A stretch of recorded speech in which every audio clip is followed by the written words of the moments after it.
So today I want to break down our meals on a budget and what we do to make that work for our family.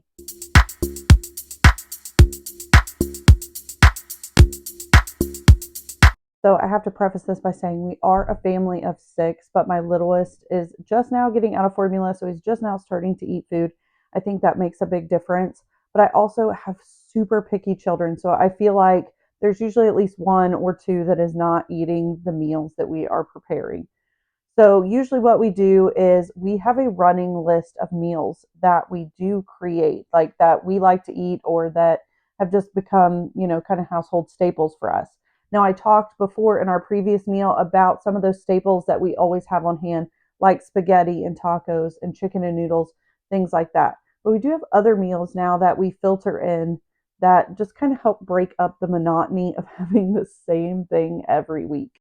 So one of the things we did once because I had a coupon was we actually got HelloFresh meals and we had those delivered. Now the great thing about those are when you do get those, you get the recipe card with that.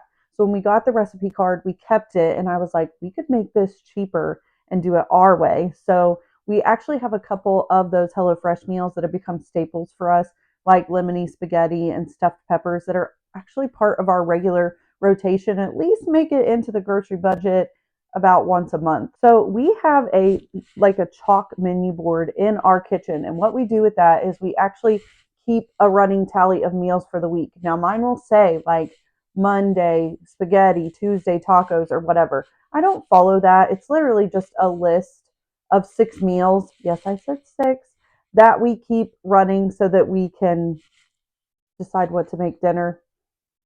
It's a list that we keep running so then when dinner comes, we can look at it and kind of decide what we want to do for the evening.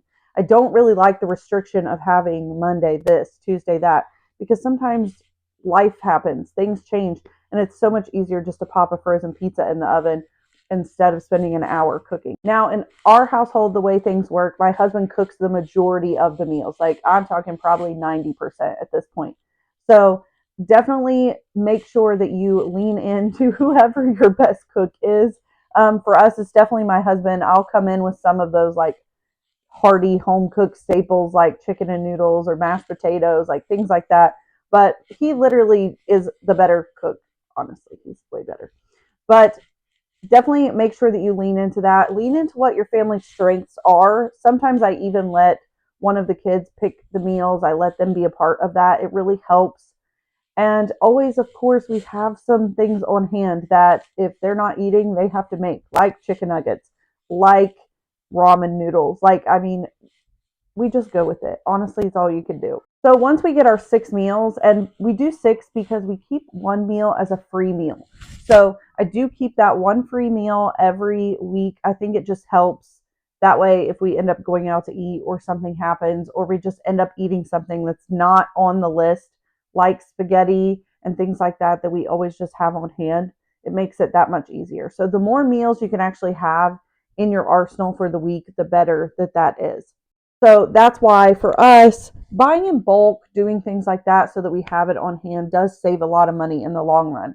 So if you can cut back and go a couple like spaghetti a couple times a week with the leftovers, it will help you save up that money so that you have it in the long run for other meals. So definitely just kind of take one meal at a time, take your week, try not to overcomplicate it. That's pretty much my entire rule of life is try not to overcomplicate things. It will make it that much easier. So obviously if you're trying to stick within a certain budget, you're going to do that and you're going to do it the cheapest way possible. So for us, Aldi was a staple for the longest time. Now because we get a lot of things like our meats and stuff like that in bulk, we do a Sam's Walmart run.